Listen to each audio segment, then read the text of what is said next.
And hello, everybody. Seth Cole here of the NNSCRA Sports Channel, and as you can see, this is a video that's going to be entitled "The NNSCRA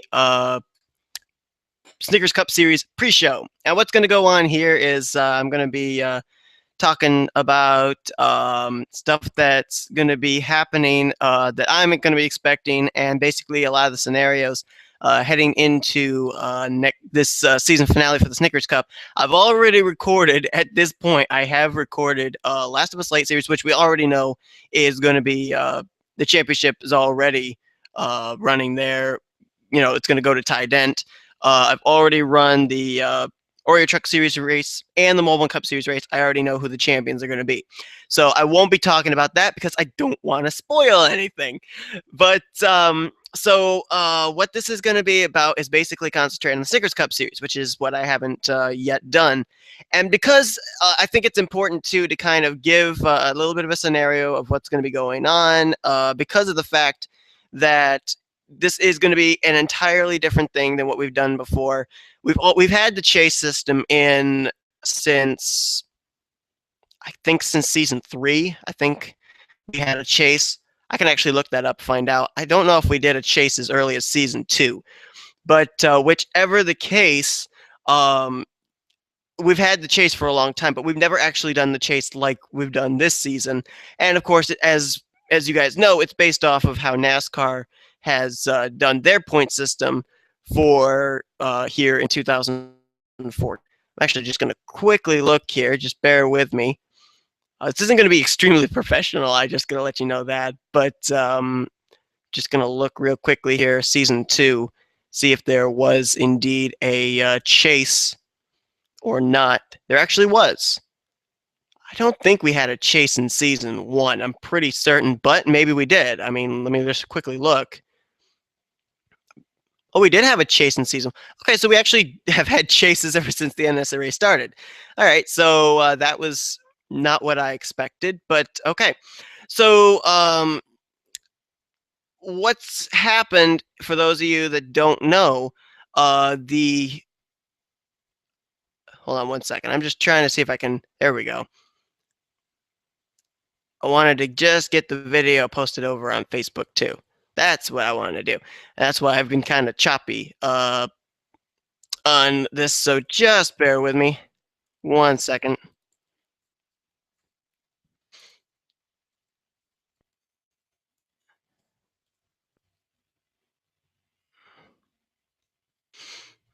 All right. So for those of you that don't know, the drivers that have already made their way into the Final Four are the defending champion, Jacob Lawler, which this is, I believe, the first time we've ever actually had a defending champion get this close to actually having a back-to-back champion. It hasn't really happened. We've had where, like, the season after the champion gets in the following season. We had Citadino do it. He made the chase after season 5. He made it in season 6, but he wasn't really a contender for the championship.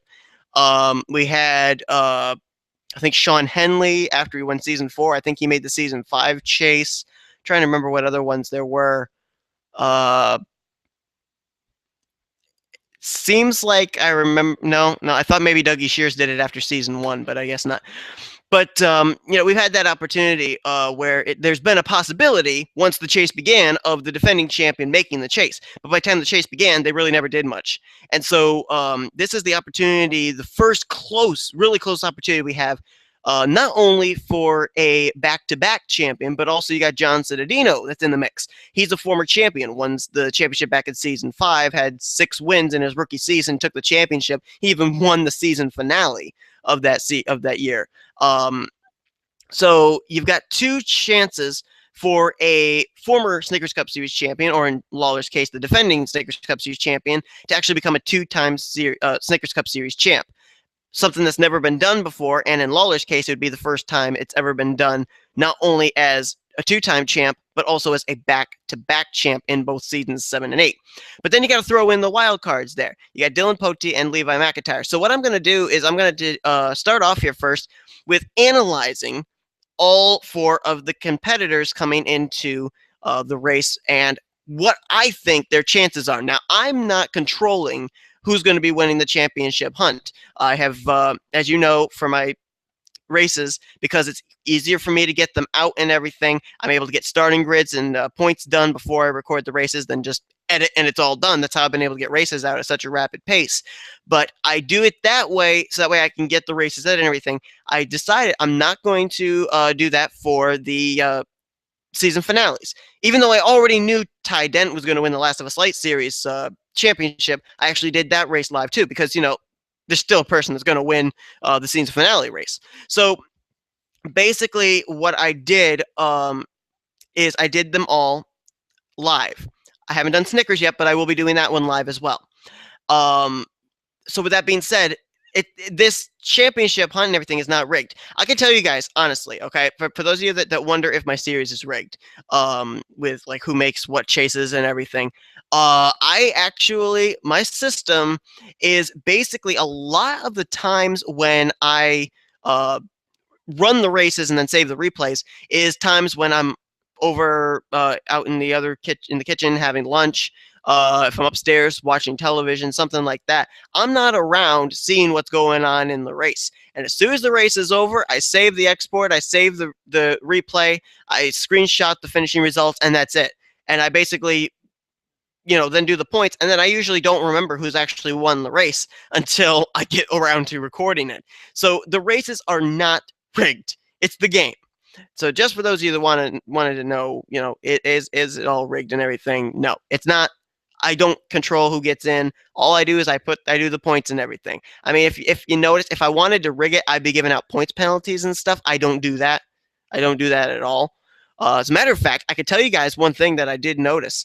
And this is the God's honest truth. Back when James Qualls won his second race of the season, I believe it was at Texas, I had given him the asterisk for the win, but I had not given him any points. I forgot to give him the 47 points. I must have been doing something else at the time as well, probably watching somebody's race or something while I was doing the points, and I forgot to give him the 47 points. I had already done the points all the way up to Talladega. That was 3 more races after. I went back and I edited every single one of them to give Qualls his points. So, you know, if you think it's rigged, that's your opinion, but it's not rigged. I'm just letting you know. I'm actually going to move this so that way it doesn't look like it's glaring in the camera. I don't know why it's doing that. All right, so let's analyze, shall we, the 4 drivers in the Snickers Cup Series chase for the championship at the season finale. So let's start basically with first on down through 4th in the order that they were in, based off the standings after Talladega. The first one would be Levi McIntire. And in all honesty, this one kind of surprised me because, first of all, it's his sophomore season. He was a rookie last season, had no wins when he drove for Roush Racing. And then he came in, decided to start up his own team of Heavy Metal Motorsports. Picked up 2 rookie teammates, Nathan Hudson, who also has been to Victory Lane this season, as well as Zachary Fitzwater. Now, you know, for a team that's just starting out, you would think, okay, they're going to have to try and get into a groove here or something. But that wasn't the case. Levi McIntire, second race of the season, Rockingham, UK. He goes to Victory Lane. And then he knows he's already going to be in the chase because all the focus at the regular season finale at Arizona was on whether James Qualls was going to make it. Everybody else that had a win that season, it was basically, you know, old hat knowing, hey, they're going to make the chase because they all have a win.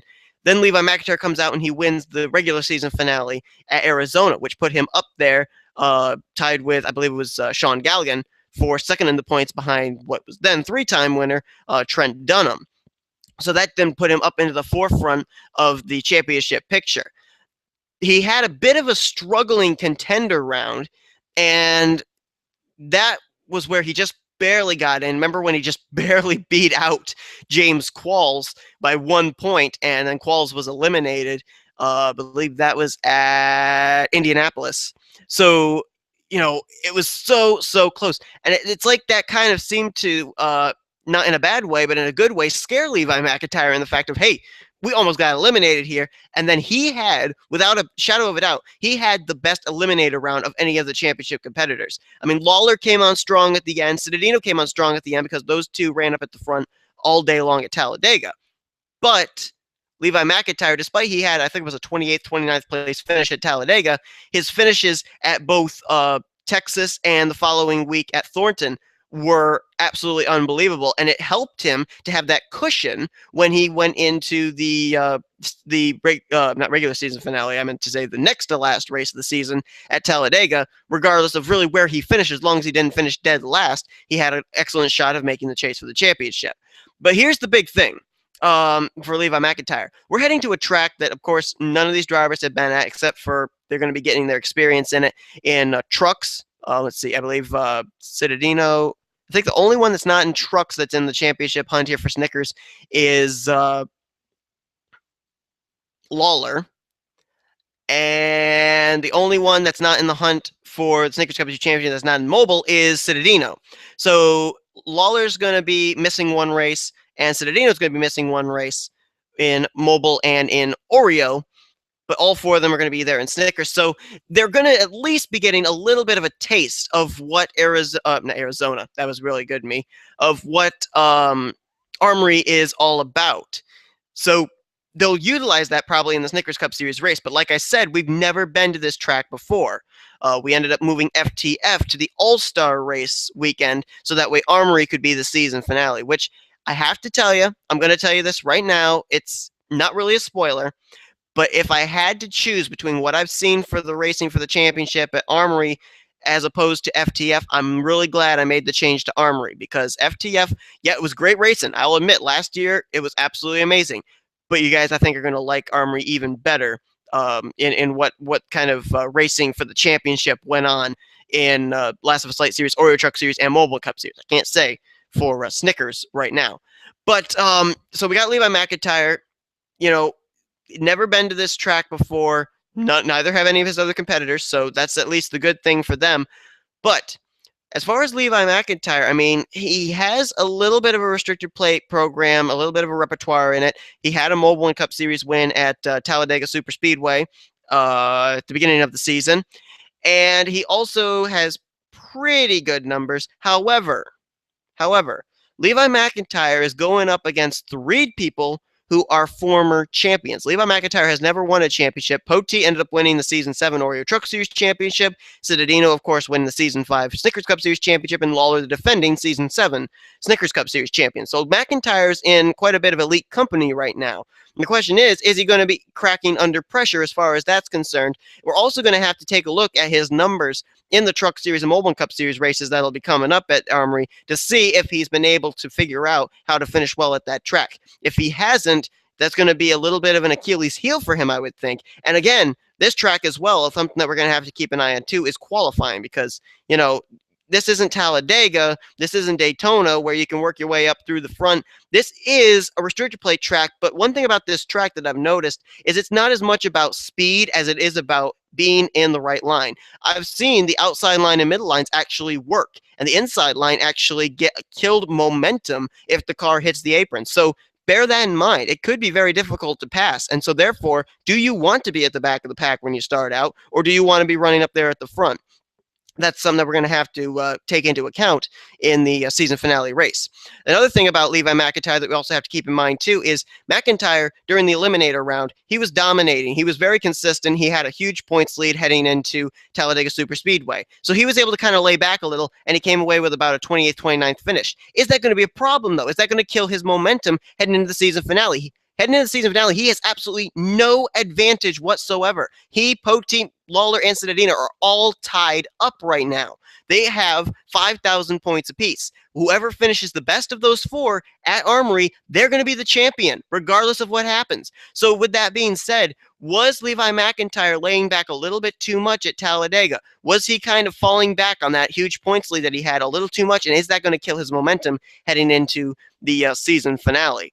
Moving over to the next one, you got, let's see, who would be the next one? Next one would be Jacob Lawler. Now, here's the thing, okay? We just talked about Levi McIntyre, how the momentum may have shifted downward for him due to his rather poor performance at Talladega, albeit with pit strategy and everything, but nonetheless, Lawler, on the other hand, used Talladega as a springboard. If I'm not mistaken, I think Lawler was actually outside of the top four heading into Talladega. Kept himself up in the top 5 all race long, came away with a top 5 finish, and Jacob Lawler was up there at the front all the time in that Talladega race. With that being said, he's got the forward momentum. Is that going to help him heading into Armory? Now, here's another thing that's interesting, too. You take a look at his season 7, it's completely different from season 8. Season 7, no wins whatsoever. As a matter of fact, we really never talked about Lawler until the season finale. We're like, oh my goodness, look at this guy. No wins, and he's up here. He's been so consistent, and he's in the hunt for the championship. This season, he's got to win. He had to get that win, too. That was a big thing for Lawler. He had to get that win, and he dominated the race at Tres Riveras, got in there to be able to defend his championship. But this season, it looks like Lawler is a little bit better than he was last season. Last season, he was kind of running in the top 10 and everything, really didn't have himself right up there at the front. Otherwise, we probably would have talked about him before the season finale at FTF. But in the fact that he's kind of laid back in that season. This season, he's right up there at the forefront every single race. He had a great run at Indianapolis when it was getting ready to end off the contender round into the eliminator round, and then he had a great run at Talladega to end off the eliminator round and get himself into the final 4. You got to think that he's coming up clutch. He's getting the momentum when he needs it, and I think that he could very well be a prime contender for being a 2-time Snickers Cup Series champion heading into into season 9. The one thing that I think that he's going to have to worry about, though, again, is track position. Lawler started up pretty close to the front in that Talladega race, so he didn't really get shuffled back during all the green flag pit stops and the field separating. And here at Armory, like I said, with it being so hard to pass, if he doesn't start up front, we could see some potential problems with Jacob Lawler. The other key thing, too, is we've never raced this track before. We don't know what the cautions are going to be. Are they going to be single-car spins? Are there going to be multi-car wrecks? What's going to happen? I mean, are the cars going to drift up the track, come down the track? How's the contact going to be made? We know nothing about Armory, so we don't know how the wrecks are going to be. Neither do these drivers. So how do you really prepare for a track like this? You really can't until you get out there and test. And that's what these drivers are going to have to do. You talk about Lawler having an unbelievable season 7 moving into season 8, but they seem like completely polar opposites. No wins in season 7, 1 win in season 8 was kind of underlying. You didn't really know about him until the season finale in season 7. Here, you're talking about him the whole time in season 8 during the chase. He moves his way with huge momentum in the final clutch races at Indianapolis in the contender round and Talladega in the eliminator round. Completely polar opposite. I think the same can be said for the guy who's going to be coming in. He came in 3rd of the 4 Elite 4, the final 4. But John Cittadino, I mean, this is probably the most momentum we've seen out of him since season 5. John Cittadino really, in season 6, he came in with his new team. He ended up making the chase, but he really kind of faded from view. He didn't make the chase, I don't believe, in season 7. And then here in season 8, boom, he's up there again. And the thing about Cittadino, too, when you think about it, is when he made the chase, it was a battle that was going on between Kyotech teammates at Rockingham, North Carolina. He was basically running back, in the 5th through 10th position that whole race, and all of a sudden you see him up there. He picked his moment and made it perfect to be able to get himself into the chase for the championship. This has been, since season 5, in my opinion, the best opportunity John Cittadino has had at winning the championship, momentum-wise. I mean, Cittadino ran well at Talladega Superspeedway. He was pretty much locked in to moving into the final 8 after the Indianapolis race, because if I remember correctly, he actually finished really well in that race. But, the fact that he really, like Lawler, came up clutch in the Talladega race, that said a lot to me. He also, though, again, like Lawler, started up at the front of the field at the Talladega race. Had he started at the back, maybe the finish would have been so much different for the 72 team. But keep in mind, too, John Cittadino has now kind of, in a way, veteranized himself. He was a rookie coming into season 5. He won 6 races. That's never been beaten. 6 races in a single season, including the season finale, taking the season finale win and the championship in the same day at Zenjoltas. Now he seems to have mellowed a little bit, seemed to have gotten into more of a driver going for consistent finishes. And that, I think, could be a key factor into whether he'll win this chase or not. Because I think Cittadino kind of needs to, in essence, here in the season finale, based on the fact that they're all tied up. Best finisher wins the championship. He needs to try and channel that inner rookie sensation of domination tag that he earned back in season 5 to be able to try and get himself up to the front in the, in the Snickers Cup Series season finale. Another thing that I think we're going to have to pay close attention to as well is he's also battling for the championship in the Truck Series. If he doesn't win the championship in trucks, how much more is he going to want that Snickers Cup Series championship? That's one thing we got to take into account as well. I think Cittadino in the Truck Series championship, if I remember correctly, he's about maybe 25, 26 points out. So, the likelihood of him winning the championship is not good, but we've seen such much stranger things happen in NNSCRA competition. Therefore, what are we going to see out of him? Is he going to use that as a test race, kind of, not only try and battle for the championship, but also use what he's done to be able to get some experience to be able to utilize in the Snickers Cup Series season finale? I don't know. But the one thing that I think Cittadino has got to do is he's got to not rely as much on the consistency anymore as in the aggressiveness. And I think that what we saw out of him at Talladega Superspeedway shows that he's now stepped into that rookie sensation of domination mode, which, in my opinion, he's going to need if he's going to battle against Poteet, McIntire, and Lawler. Now moving to Dillon Poteet. Now here's the interesting thing, okay? I've looked at the Facebook that I have, and I had a thing there. Who do you think is going to win the championship? As a matter of fact, I'll look at it right now of who people think are going to be winning the championship. And 9 people said Dillon Poteet, 8 people Cittadino, 6 people Levi McIntire, and only 2 people choosing the defending champ Jacob Lawler.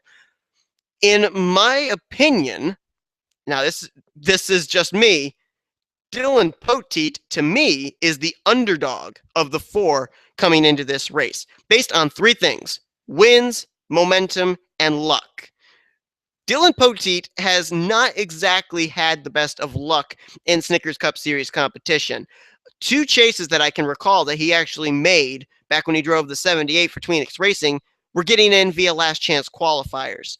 So Poteet has not had luck on his side. This has been the most competitive I have actually seen him be, but bear in mind, he had to just barely squeak in past Michael Norman in order to get into this Final 4. So with that being said, Dillon Poteet, he's getting, he's barely squeaking in, but that's not exactly the way that he wants to be, in a way, portrayed in this battle between himself and these other 3.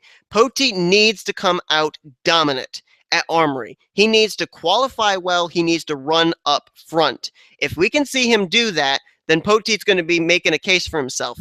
Now, moving away from luck, let's move to the win. The win column, only 1 win. That 1 win for Poteet ended up coming on fuel mileage, not in dominating the race, but on fuel mileage at Dover. That just barely got him into the All-Star race as well.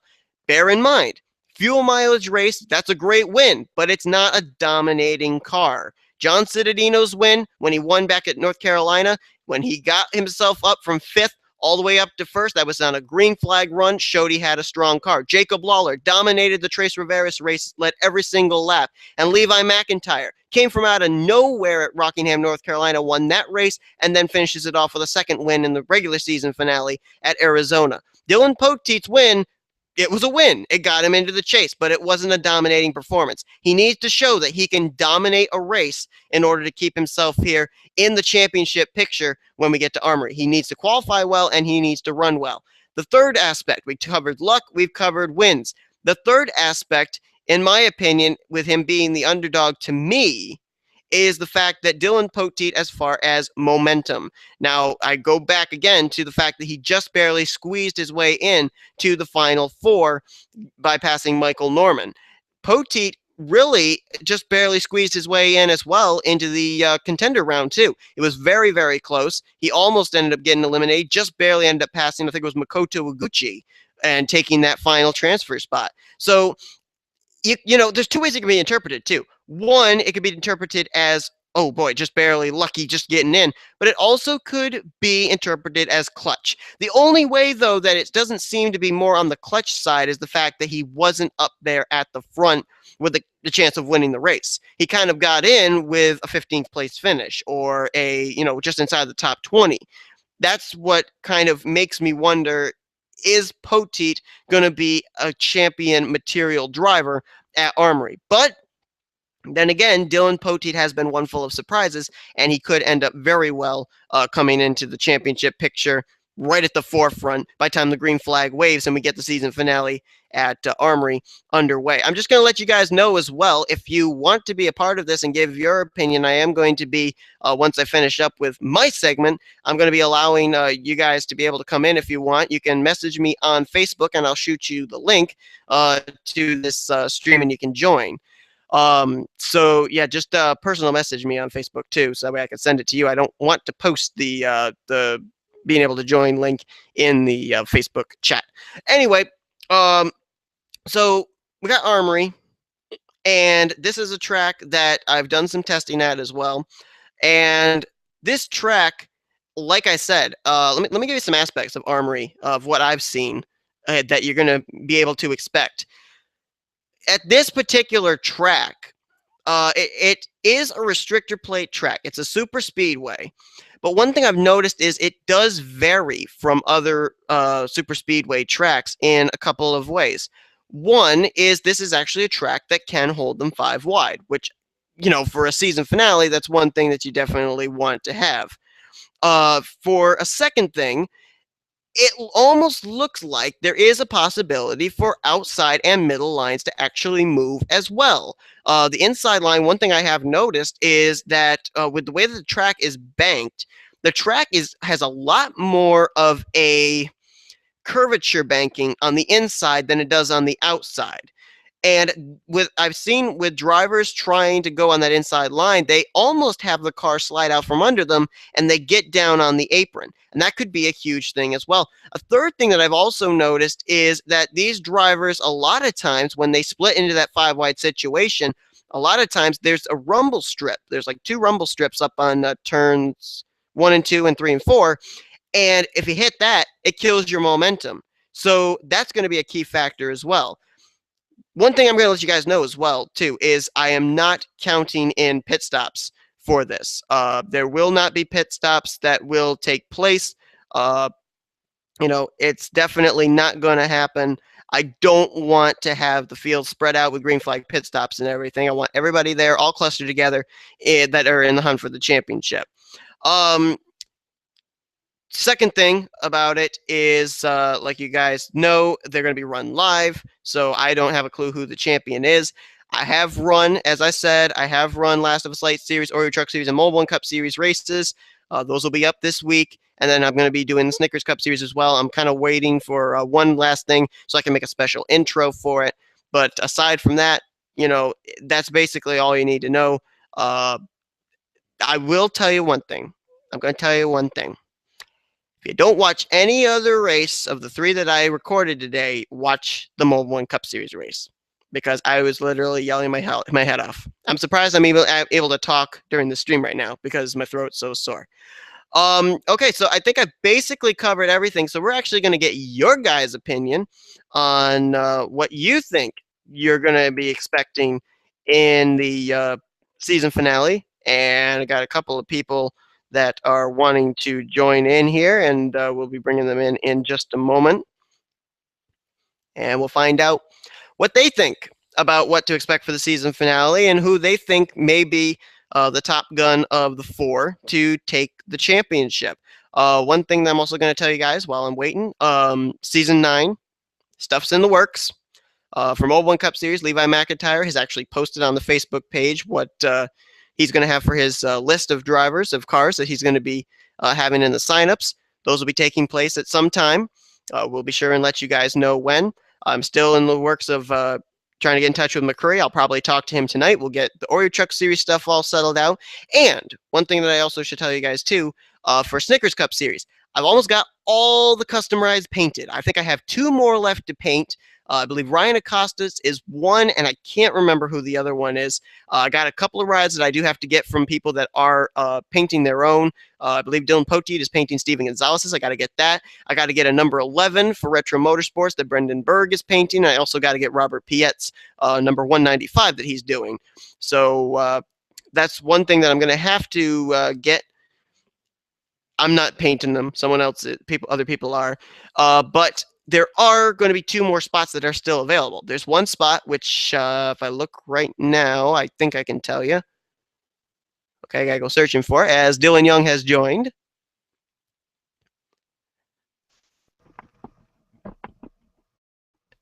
Hey, Dylan.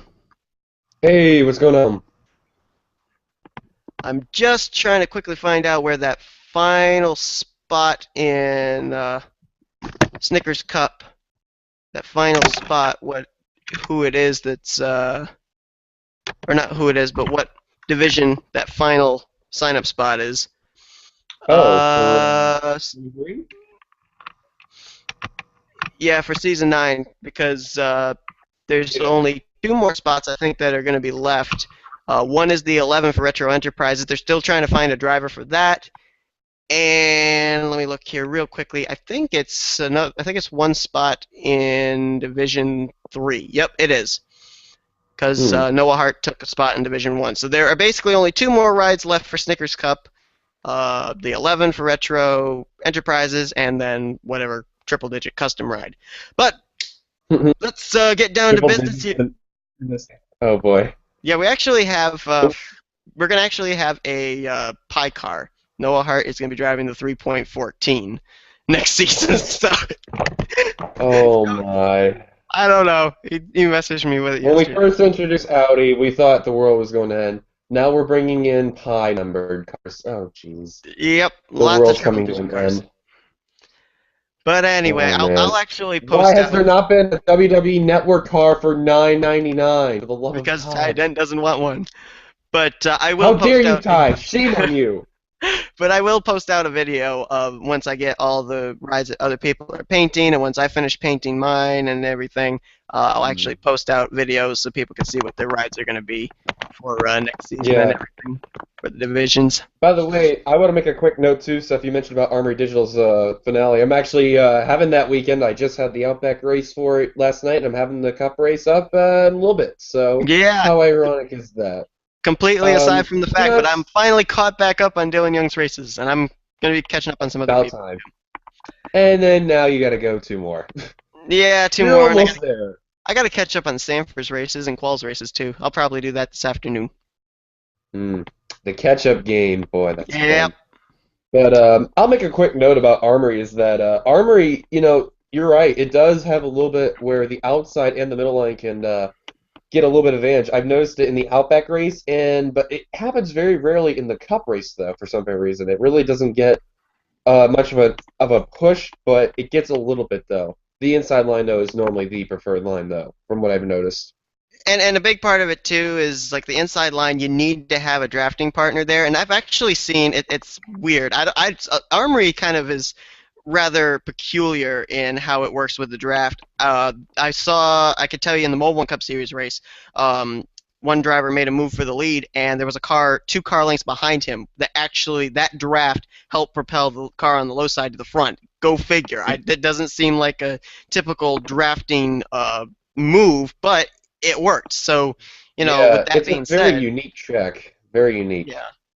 I mean, the outside line and the middle line, if you can get enough cars lined up there and someone's caught on the inside line without any help, the draft does work that way, which kind of is rare for NR track. So it throws a little bit of an extra incentive in there of where's the championship competitors, which line are they going to choose to try and get to the front. Yeah, and the funny thing about that is that for those who do pit road for Armory, is that exiting pit road is actually very weird because it's more of a bank than normal pit road would be exiting out of there because it turns and then it turns out to be a bank leaving pit road. So that's another thing that's unique about it. But I like it though; it's actually pretty good. I had a few people before doing that race be like, "Don't use Armory; it's not that good." Well, I got proved wrong. That was a pretty dang good track. So Yeah, I Mystical mean, is the you've one had who success made with it. it. I've had success with it. Poteet's had success with it. I don't, if you tweak the INI enough, you can actually have really good racing there. I think that one thing that Yeah, people don't like about Imory the most is because it's not really a speed track. For the most, drivers get up no. to maybe 188, about 185 when they're running by themselves. They're not going 198, 199 like at Talladega. And I think that's what people don't care about it as much. But you know, Yeah. I a will restrictor play a plate little track that's a spoiler though. technical track, that's actually a good thing. I will play a little spoiler though. In the Cup race and the Outback race, for some reason, they had some cars bouncing off the wall in three and hit the wall. I noticed it when Angel was with me in the co-commentary. Uh, they kept bouncing off the wall in three, like at random laps, they'll just hit the wall because they're running so tight. And four wide, they can easily run that, but when it hits the five wide, that don't work. Yeah, But I five was wide amazed actually though. five. I could tell you, five wide actually did work in some of my finale races. Really? Amazingly, yep. Well, I can't wait to see how that would turn out. Yeah. So that'll be interesting.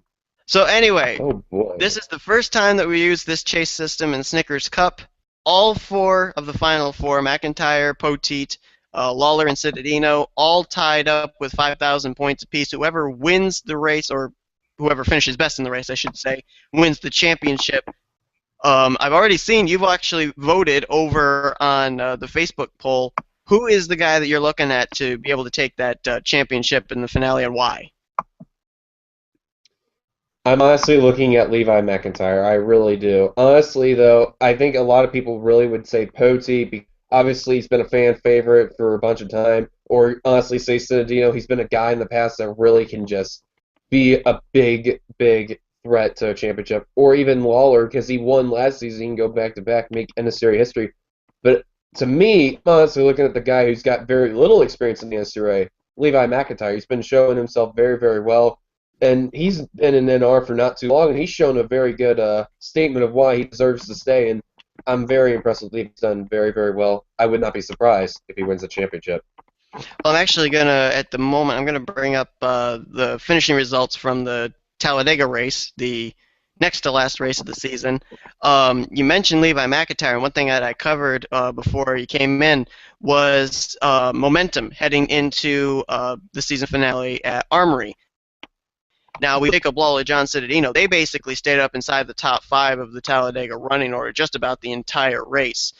Dillon poked him, looking to see where he actually finished and where Levi finished. If I remember correctly, I think Levi finished somewhere around 28th or 29th. Now, he did have that huge point advantage coming into that race, and he was pretty much a shoe-in to get into the season finale. But before I get to finding out where they actually finished, do you think that him kind of like laying back, using the opportunity, the fact that he had that points advantage, and not running up there at the front for most of that race, do you think that could be something that, in a way, could hurt him as far as momentum heading into the season finale? That's really hard to say. I mean, Armory, you know what, I could say it many times about it. I've seen people when I've watched the races happen with Armory before, whether it's been Jamie Pintor's or heck even mine. I've seen drivers that went to the back that moved their way up to the front. It take them a few laps, but it's very hard to say. But Levi can really do it pretty good. He's basically the guy. You know what? If I'm not in a comfortable spot, I'll fall back, and then when I feel like it's a good time, I'll hop right back up to the front, and he'll know him at the right time. And it's unbelievable what Levi has done. And this is the debut of Heavy Metal Motorsports, given fact too. And they've really made not bad of a statement as well. And plus, they're gonna expand next season as well with Heavy Metal adding in Hip Hop Motorsports as well. But if Levi can get this championship, what's it gonna mean for next season? Adding in new people like Dorian Facepuncher and Austin Weiner as an example. They really could make big threats though if Levi wins the championship. So I'm looking forward to see if Levi can get it done. Honestly, I think it will happen. You know, I'm going to throw something out here, too, that actually I've been meaning to bring up in races, and I always seem to forget. In the 7 championships that have been won in Snickers Cup, they've all been won by either Chevrolet or Toyota.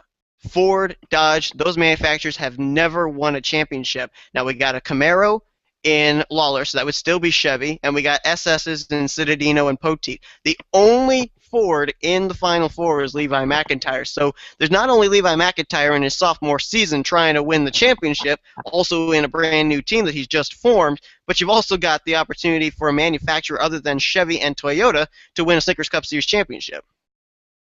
Yeah, that's another reason why I'm looking forward to see if McIntyre could do it, because then it'd be the first Ford ever. It'd really mean a lot to the other four teams like Youngler Sports and other four teams that'd be out there, new or old. It really would mean a lot, and I'm looking forward to it as much as Levi will. So if the time comes where if I have to help Levi get the win or something or get the championship, I'd be more than happy to do it, even though I got recently eliminated. But I would definitely do it. Now you talk about like helping Levi McIntire at the championship. That bears in mind another thing with the fact of drafting partners that may be utilized at Armory. Hendrick Dowley Motorsports, they've had a number of their drivers go to victory lane the past few weeks. Kyle Matthews, Ashley LaPlante, Cole Dowley's a former winner this season. Cody Lamas has been close up there a couple times, actually finished third at the Talladega race last week. So Lawler's got a couple of, or quite a few in his arsenal to be able to use as drafting partners. You got Tweenix Racing's Henley,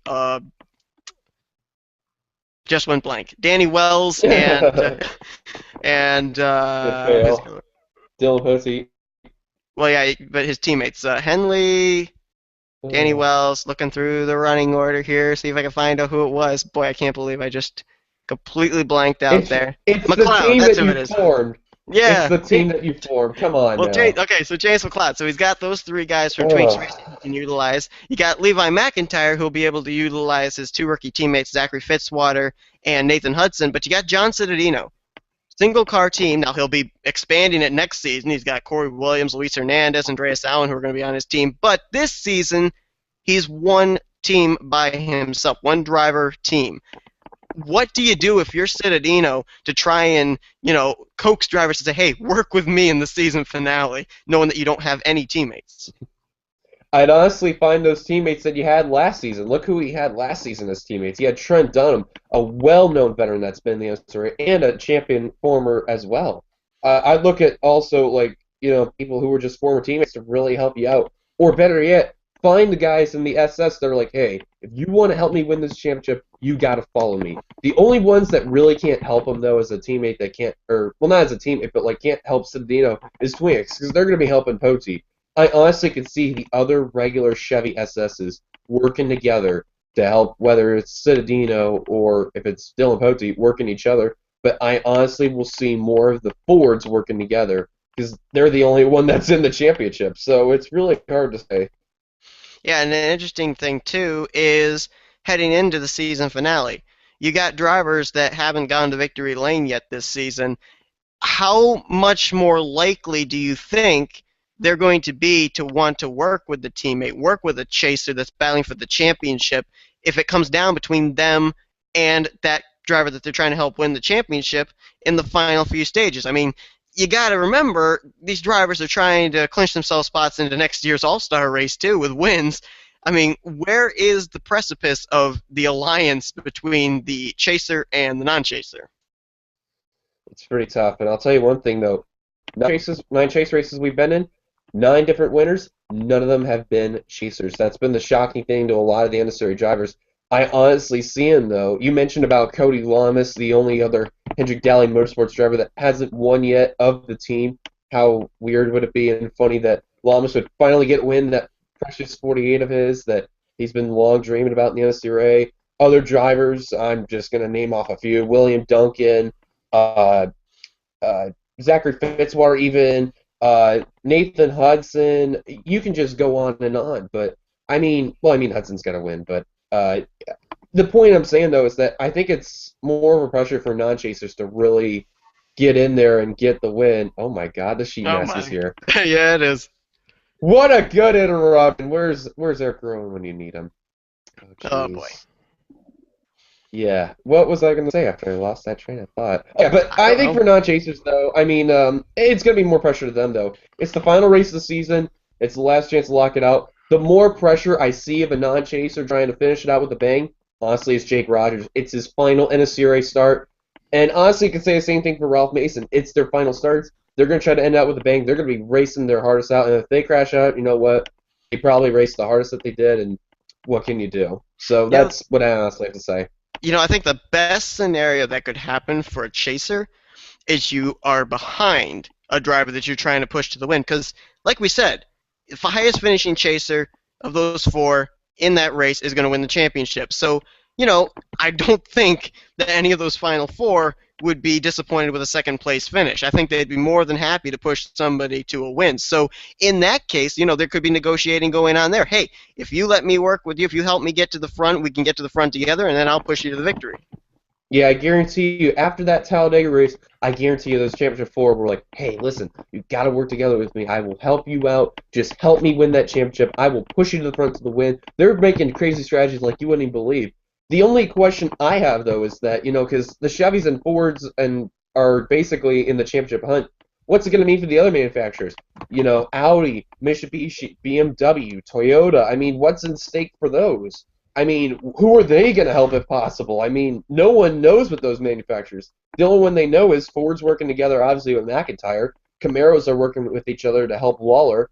And then as far as the Chevy SS, Twin is working together, and then who knows what's going to happen with Citadino. But it's going to be really tough to say, though. All we got to say, though, is once that championship comes, all bets are off. It's going to be showtime. Absolutely. And we actually have joined us now one of those final four, Levi McIntire. So we're going to be able to kind of get inside the head of one of those final four drivers. And Levi, one thing that Dillon and I were talking about before you came in was the fact that back at Talladega, the last race last week, as far as momentum, your competitors, Dillon Poteet finished 5th, Citadino was 8th, Lawler was 10th, you ended up finishing 29th. Is that a concern for you, and the fact that it seems like the other three competitors have a little bit better momentum heading into Armory? Not really. Talladega was kind of the one slump in the road for me, but I think Armory Digital depends on where I start and how much I can work with some of my teammates like Fitzwater and Hudson or any Ford, really. Who knows? Like people say, Armory Digital as well as any other play track, who knows what can happen. Now, one thing about that, Dillon and I, when we were commentating the Indianapolis race, you just barely squeaked your way into the eliminator round over James Qualls. Now, obviously, Indianapolis is no Armory Digital Super Speedway, but is there anything from that close of of a margin of getting into the eliminator round that you can utilize as far as just barely being able to finish ahead of your competitors at Armory? It's just all about wondering where everybody is and just hope to drive my heart out and just get up there ahead of those guys. I want to ask this question to Levi, honestly, because you've been getting the NR3 more, even though it's the second season of the SCRA. You've been in a few other series. If you try to get this first championship, what's going to be the goal to get that first championship? Are you going to work with a teammate, or are you going to find another Ford? What's the game plan? Really, any plan at play track is pretty much your friends are where you find them. So just find who is willing to work with me, and we'll just find out what happens whenever the race happens. Now, I don't think that you were here when we discussed this too, but as far as the championships, the past 7 championships, Season 1, the championship was won by a Toyota, Dougie Shears. Season 2, the championship was won by a Chevrolet. For some reason, my memory's failing me as to who it was. Adam Chambers, that's who it was. Season 3, Trent Whitney ended up taking the championship in a Chevrolet. Season 4, Sean Henley took the championship in a Chevrolet. Season 5, Citadino won in a Chevrolet. Season 6 was Charles Jackson in a Toyota, and a Chevrolet in Season 7 with Jacob Lawler. Ford, Dodge, those particular manufacturers that have never been a champion yet, you're like the only hope for another manufacturer other than Chevrolet and Toyota, Chevrolet and Toyota that's won the championship. How much more pressure does that put on you as a driver? Well, yeah, that is crazy to know that. I don't know. I hope to make Ford proud and get them their first championship, and also the first championship in the first season of my own team. That would be crazy if that were to happen. And you mentioned your own team. You're putting together a team. You're merging over with Hip Hop Racing. You've got David Rivera coming in, Dorian Face Puncher. How would a championship help to be able to, in a way, kind of accelerate the expansion and kind of give the team as far as morale heading into Season 9? Oh, I think for Season 9, whenever Rivera, Face Puncher, and Austin Weiner all come over, there's going to be some high expectations, I think, out of my team, considering if I were to win the championship, people are going to be gunning for my team as far as competition in Season 9, and now expanding to 4 drivers, and all 3 of them who are coming over are going to be rookies. So it's going to be interesting to see how it all plays out for Season 9 for those guys, because all 3 of these guys, Weiner, Face Puncher, and Rivera, all very good whenever they run in my series, the Walmart Cup Series. I mean, Austin Weiner's a champion in that series. David Rivera's won several races, and Dorian Facepuncher currently is the guy to beat right now. So I think if they carry on some of the experience they had from that series, they might do very, very well. But then again, who knows? One thing that I wanted to bring up to you was the fact that you're also running in Oreo Truck Series and Mobile One Cup Series. Those two events going to be taking place before the Snickers Cup Series finale. Now, you know you're not in the chase for the Oreo Truck Series. You're mathematically eliminated for the Mobile One Cup Series championship. What are you going to be doing as far as those two races? Is it going to be more of a learning experience? Are you going to actually just try and go 110%, try and win the race and see if that can be like a learning experience? What kind of learning aspect of Armory are you going to be trying to do in those two races? Well, Oreo Truck, considering I have just been on a very, very downfall of the season over there compared to last season where I was in the chase in Oreo Truck. But that race is definitely going to be the big learning experience race. Mobile One, I might try to go for the win, but maybe stay conservative. But Snickers, it's going to be all do or die, no doubt about it. So pretty much Oreo Truck's going to be the one race where it's going to be the learning experience, whereas Mobile One will be a mixture of that and trying to go for a victory to close off a great season I had in Mobile One Cup compared to the season previous, where I did start out excellent and then just went from the rest of the time. So, I mean, considering that great of a season, I'd like to end Mobile One on a high note. And then with Snickers, I want that title. Now, probably, I mean, I know that you're obviously going to be keeping tabs on all three of the drivers that you're competing against at Armory, but is there, out of those three, one particular driver that you're going to be definitely keeping close tabs on in the season finale?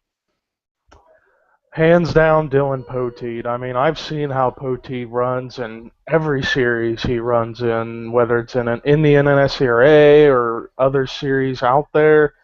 He's just excellent, and he's going to be the one guy that I'm going to keep my eyes on. I know you got Citadino and Lawler, who are previous champions, but who knows what can happen with those guys. But Poteet's the man to beat currently, as far as anybody that can beat me. Now, with coming in your sophomore season here in the hunt for the championship, people have been saying you're kind of the underdog based on the fact that Citadino, Lawler, they're former Snickers Cup Series champions. Dillon's a former Oreo Truck Series champion. Now, in my opinion, which I said at the top of the program, I kind of see Poteet as the underdog. Where do you see yourself as far as compared to the others? Do you see yourself as the underdog? Do you see you as the equal? Do you see yourself as the favorite?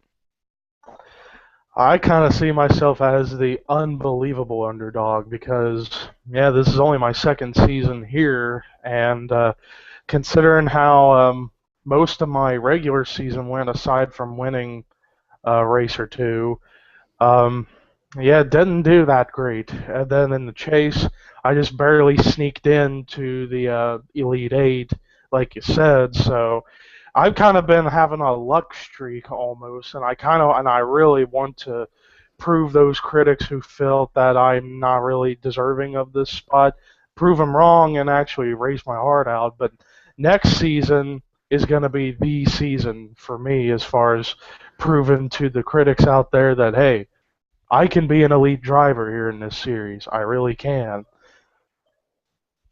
One last question before we end off this stream is, with Armory, I mean, obviously, you guys haven't headed there yet. You're going to be running it in trucks and mobile, so you get a lot of experience and everything.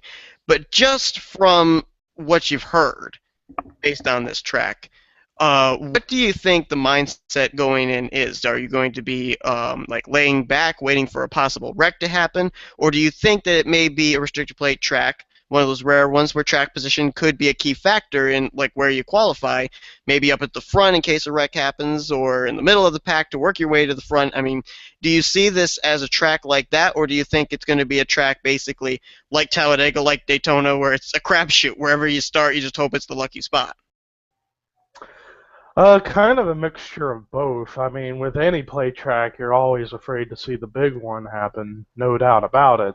But also at the same time, with play tracks, it's all about the track position and how your car runs and how it runs in a pack or in a tandem or anything in between those lines. So I think for me personally, I think it's going to be more track position than anything else. But there could always still be the chance for the big one or the huge one. I mean, any play track has that potential. But I mean, considering how Talladega went, for the most part, we didn't see too much of it during the whole weekend of Talladega and Last of Us Light Series and Oreo Truck, Mobile One Cup, and Snickers Cup. Not too many, but there was a good enough amount of wrecks that happened.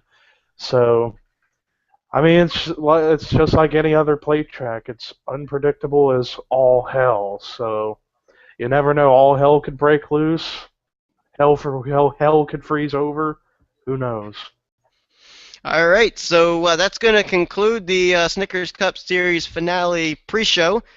Dillon Young was here earlier. I want to thank him, and I want to thank you, Levi, for joining us. And I want to wish you luck in that season finale there for the Snickers Cup Championship. Hey, thank you, Seth. Appreciate All it. right, so if you guys have any opinion on what you plan on expecting in the season finale, let us know in the comments. And the season finales, they're going to be coming out this week. The Snickers Cup Series season finale will be out no later than Friday, so be able to tune in, or be sure to tune in for that. And we will see you guys later.